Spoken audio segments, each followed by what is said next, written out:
இப்போ ரேஷன் கடையில் சம்மந்தப்பட்ட எல்லாமே இந்த படத்தை பற்றி கேஸ் போடணும்னு சொல்கிறாங்களே, அதை பற்றி உங்கள் கருத்து என்ன? 19 அப்படி இது பண்ண முடியும்னா அது ரொம்ப முடிந்த அளவு யாரையும் காயப்படுத்தக்கூடாதுங்கிறது எங்கள் எண்ணம். அப்படி ஏதாவது காயப்பட்டுன்னா தயவு செய்து எங்களை மன்னிச்சுக்கணும்.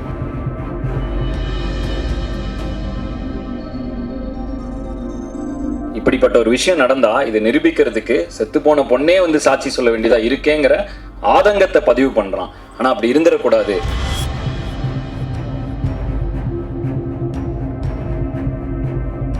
இன்னும் வந்து ஸ்கூல்ல காலேஜ்ல பணிபுரிய இடங்கள்லாம் இந்த மாதிரி இதை தடுக்கிறதுக்கு என்ன செய்யணும்னு நீங்க நினைக்கிறீங்க?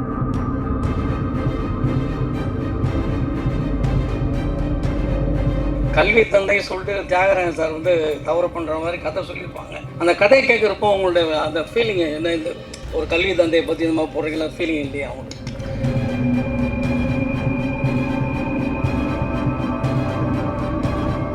ஹலோ சார், டைரக்ட் சார், நம்ம படத்தில் வந்து இவங்க மதர் வந்து ஏண்டா இந்த போயின்னு இருக்க, ரேஷன் கடைக்கு போனால் கூட கை தடவரான்னு ஒரு டைலாக் வரும். இப்போ ரேஷன் கடையில் சம்மந்தப்பட்ட எல்லாமே இந்த படத்தை பற்றி ஏதோ கேஸ் போடணும்னு சொல்கிறாங்களே, அதை பற்றி உங்கள் கருத்து என்ன? அதான் சார், நம்ம குறிப்பிட்டு இவங்க தான் இப்படி தான் ஒரு நபர்னு ஒருத்தர் சொல்கிறோன்னா இப்போ எல்லா இடத்துலையுமே பாசிட்டிவ் நெகட்டிவ்னு இருக்கும், எந்த தொழிலாக இருக்கட்டும் எதுவாக இருந்தாலும். மற்றபடி இவங்க இப்படி தான் அப்படிங்கிற ஒரு எந்த முத்திரையும் யார் மேலேயும் திணிக்கிற அளவுக்கு நான் இது கிடையாது, அப்படி ஒரு எண்ணமும் கிடையாது. அந்த இடத்துல அந்த இதில் ஒரு கதாபாத்திரமாக தான் எடுத்துகிட்டு போகிறோமே ஒழிய, அதுக்கப்புறம் அதை தொடர்ந்து ஒரு சில சீக்வன்ஸும் இருந்துச்சு, அதை நம்ம நேரம் கருதி அதை கட் பண்ணிட்டோமே ஒழிய, மற்றபடி இப்படி தான் அப்படிங்கிற மாதிரி எந்த ஒரு எண்ணமும் இல்லை. கதாபாத்திரம் இப்போ வந்து ஒரு அதாவது ரேஷன் கடைக்காரர் இருந்தார் படத்துல, அந்த குறிப்பிட்ட கேரக்டர் கனகவேலோட உலகத்துல அந்த கதைக்குள்ள அப்படி ஒரு கேரக்டர் இருந்தது. நேரம் கருதி ஆட்டோக்காரனை போய் அடிக்கிறான், அடுத்து அவனு, அந்த மாதிரி இருந்துச்சு படத்துல. பட் நேரம் கருதி அதை எடுத்துட்டாங்க. பட் அந்த மாதிரி எண்ணம் கண்டிப்பா கார்த்திக் இருக்க வாய்ப்பே கிடையாது. யாரையும் புண்படுத்தணுங்கிற எண்ணம் கார்த்திக் இருக்குமாங்கிறது மிகப்பெரிய சந்தேகம் தான். அந்த ஒரு ஏன்னா கதையை நான் கேட்டப்பவும் அது அந்த ஒருத்தன் அப்படி இருந்தாங்கிற மாதிரி தான் அது இருந்துச்சு. அண்ட் இது கண்டிப்பாக நாங்கள் பொதுவாக இதை சொல்லி யாரையுமே அப்படி நாங்கள் மனசார அப்படி யாருக்காவது ஒரு வேளை இது ஒரு மாதிரி பர்சனலாக ஃபீல் ஆயிருந்துச்சுன்னா அது கண்டிப்பாக வந்து அந்த எங்களோட வருத்தத்தையும் இங்கே பதிவு பண்ண விரும்புகிறோம். அப்படி ஒரு எண்ணம் எங்களுக்கு கிடையவே கிடையாது. இன்ஃபேக்ட் இந்த படம் ஒரு கல்வியாளர், ஒரு கல்வி தந்தைங்கிற ஒரு விஷயத்தை வச்சு வருது. எங்கள் ப்ரொடியூசரே ஒரு மிகப்பெரிய எஜுகேஷனலிஸ்ட். ஸோ அதனால நாங்கள் அதை அப்படி 19 அப்படி இது பண்ண முடியும்னா அது ரொம்ப முடிந்த அளவு யாரையும் காயப்படுத்தக்கூடாதுங்கிறது எங்கள் எண்ணம். அப்படி ஏதாவது காயப்பட்டுன்னா தயவு செய்து எங்களை மன்னிச்சுக்கணும்.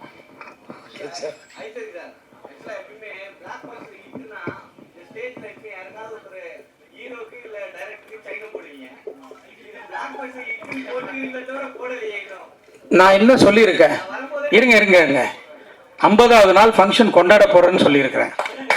ஓகேங்களா?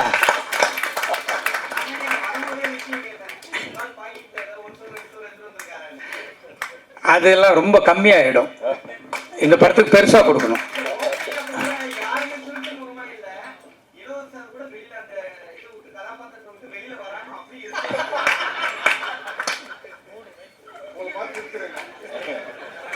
சார் ஐசரி சார், கல்வி தந்தை சொல்லிட்டு தியாகராஜன் சார் வந்து தவறு பண்ணுற மாதிரி கதை சொல்லியிருப்பாங்க.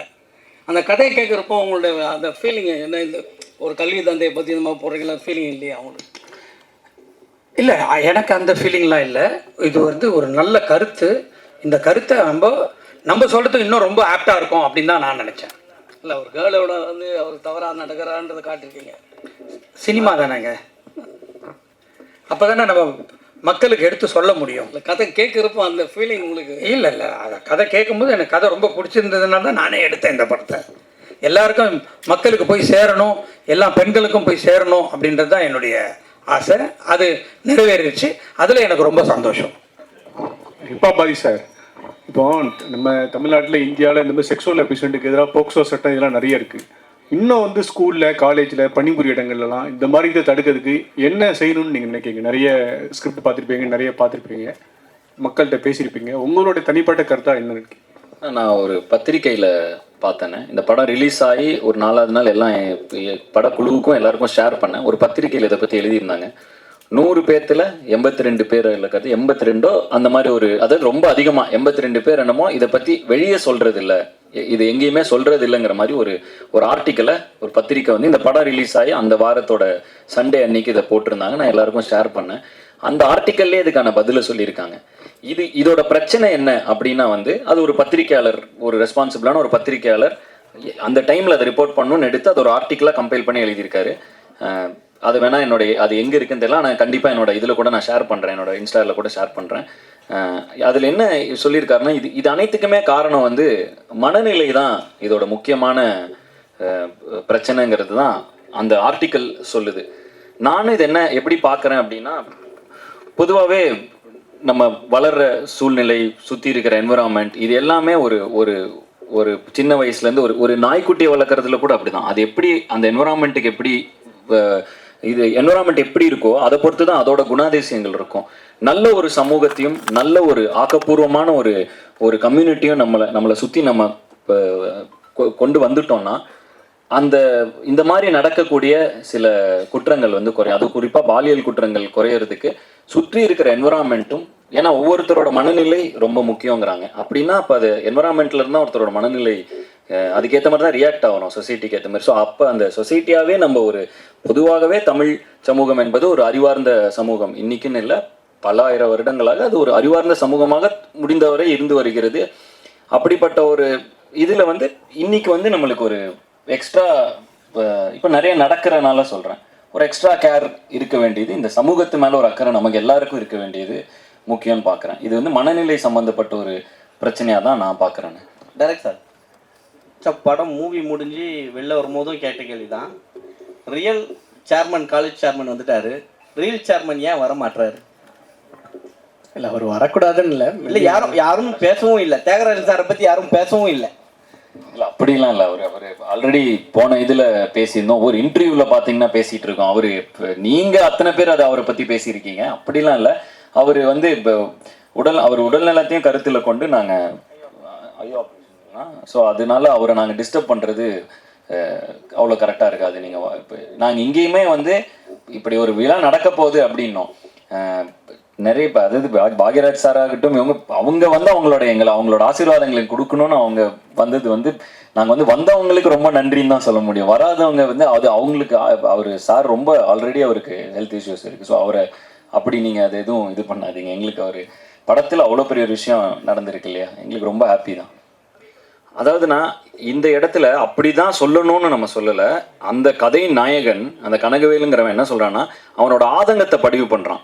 இப்படிப்பட்ட ஒரு விஷயம் நடந்தா இதை நிரூபிக்கிறதுக்கு செத்துப்போன பொண்ணே வந்து சாட்சி சொல்ல வேண்டியதா இருக்கேங்கிற ஆதங்கத்தை பதிவு பண்றான். ஆனா அப்படி இருந்துடக்கூடாது, நடந்துட்டு தானே இருக்கு. ஆமா, அதான் நான் சொன்னேன். இது என்னன்னா, இது என் கையில் இல்லை சார்ட் அவுட் பண்றது. எனக்கும் இதுல பொறுப்பு இருக்கு, உங்களுக்கும் பொறுப்பு இருக்கு, நம்ம எல்லாருக்கும் பொறுப்பு இருக்கு.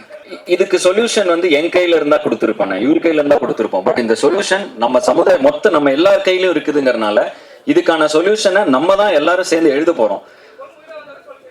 இல்ல அது சொல்யூஷன் இல்ல, அது ஆதங்கம். இப்படி பொண்ணு உயிரோட வர வேண்டியது இருக்கேங்க நம்ம ஆதங்கப்படுறான். அப்ப இதுக்கான தீர்வு என்னன்னா, அது நம்ம ஒவ்வொருத்தரோட கையிலும் இருக்கு. நம்ம இதை எப்படி நம்ம இந்த சமூகத்துக்குள் என்ன விதைக்கிறோமோ அதுவாக தான் இந்த சமூகம் ஒரு 10 வருஷம் கழிச்சு மாறுது.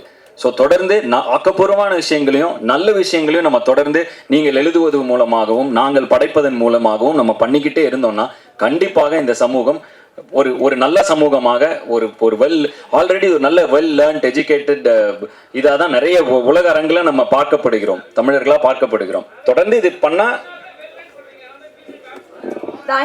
புரியல, இல்ல அரசியல் நான் சக்சஸ் மீட். தேங்க்யூ. நம்ம குரூப் போட்டோக்கான டைம்